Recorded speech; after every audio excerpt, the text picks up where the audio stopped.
Assalamualaikum warahmatullahi wabarakatuh. Masih di channel saya. Kali ini saya akan membahas mengenai ilmu fikih, yaitu yang berkaitan dengan sesuatu yang najis atau pembagian najis yang dimaafkan. Di dalam kitab Takrirat Sadidah pada jilid 1 pada baris yang paling atas, langsung aja kita baca. Bismillahirrahmanirrahim. Aqsamun najasati, yaitu pembagian najis-najis al-ma'fui anha arba'atun, yang dimaafkan, yaitu ada 4. Kemudian pada baris paling atas, ma yufa'anhu fi thawbi wan ma'i, yaitu najis-najis yang dimaafkan apabila mengenai pakaian, wal ma'i, dan mengenai air atau keberadaannya ada di air. Wa huwa ma la yudrikuhu torfu, yaitu najis-najis yang tidak bisa terlihat oleh pandangan mata. Jadi najis-najis yang kecil banget sehingga itu pandangan mata tidak bisa melihat kepada najis tersebut atau tidak terjangkau oleh pandangan mata, maka najis-najis tersebut akan dimaafkan, atau bukan akan dimaafkan ya. Baik itu dia najis tersebut terkena pakaian maupun terkena air. Seperti misalnya najis tersebut itu jatuh ke air, ya, kemudian najis tersebut juga terkena pakaian, namun tidak terlihat oleh pandangan mata, maka najis-najis tersebut hukumnya dimaafkan. Artinya tidak masalah, ya, artinya tidak najis pakaiannya dan tidak najis air tersebut, selama najis tersebut najis yang tidak bisa terjangkau oleh pandangan penglihatan manusia atau mata, ya. Kemudian yang kedua, ma yufa'anhu fi thawbi dunan ma'i. Kemudian najis-najis yang dimaafkan pada pakaian dunan ma'i, namun najis tersebut tidak dimaafkan ketika masuk ke dalam air atau mengenai air. Kaqalilid dammi, seperti sedikitnya darah.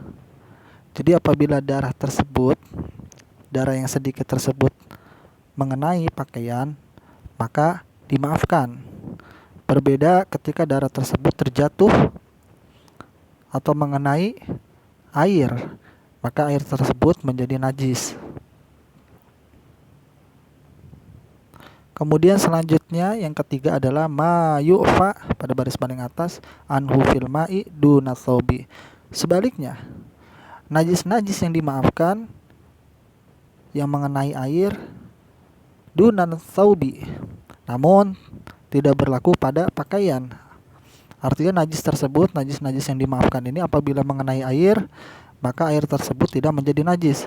Berbeda ketika najis tersebut mengenai pakaian, maka pakaian tersebut maka dihukumi najis. Seperti apa? Al-maitatu allati, yaitu bangkai, allati yang la damalaha, yang tidak ada darahnya, sailun, yaitu darah yang mengalir dari bangkai tersebut. Kadzubabin wa namlin, seperti bangkai zubabin, yaitu bangkai lalat, wa namlin, dan bangkai semut. Jadi apabila ada bangkai lalat dan semut, atau cicak, atau kalajengking, ya, atau lebah, ya,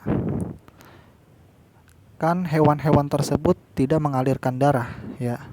Bangkainya tidak mengalirkan darah apabila kita sobek, ya. Jadi kalau kita sobek, dia tidak ada darah yang mengalir pada bangkai hewan-hewan kecil tersebut, maka dia akan dimaafkan atau dihukumi tidak najis apabila dia itu terkena air. Duna thawbi, namun berbeda ketika dia mengenai pakaian. Contoh, bangkai lalat ada di kantong baju kokoh kita, maka kita secara otomatis itu terkena najis, atau dalam artian kata sholatnya tidak sah. Kenapa? Karena kita membawa najis, yaitu bangkai lalat dan bangkai misalnya atau bangkai semut, ya. Pada catatan kaki kemudian berlaku juga pada hewan kutu, ya.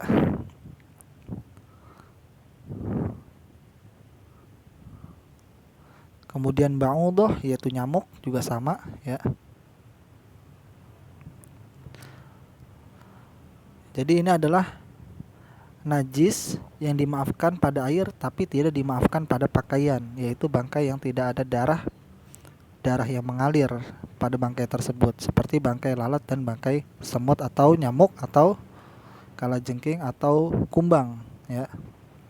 Kemudian yang terakhir adalah yang keempat, ma la yu'fa anhu mutlaqan, yaitu najis yang tidak dimaafkan, mutlak, tidak bisa dimaafkan. Yaitu apa? Baqiyatun najasati, yaitu seluruh najis. Ya, jadi seluruh najis kecuali najis-najis yang sudah dipaparkan sebelumnya pada barisan paling atas, maka itu tidak dimaafkan. Ya. Jadi seluruh najis selain keterangan yang di atas ini maka tidak dimaafkan ya. Mudah-mudahan bermanfaat, kurang lebihnya saya mohon maaf. Billahi taufiq wal hidayah. Wassalamualaikum warahmatullahi wabarakatuh.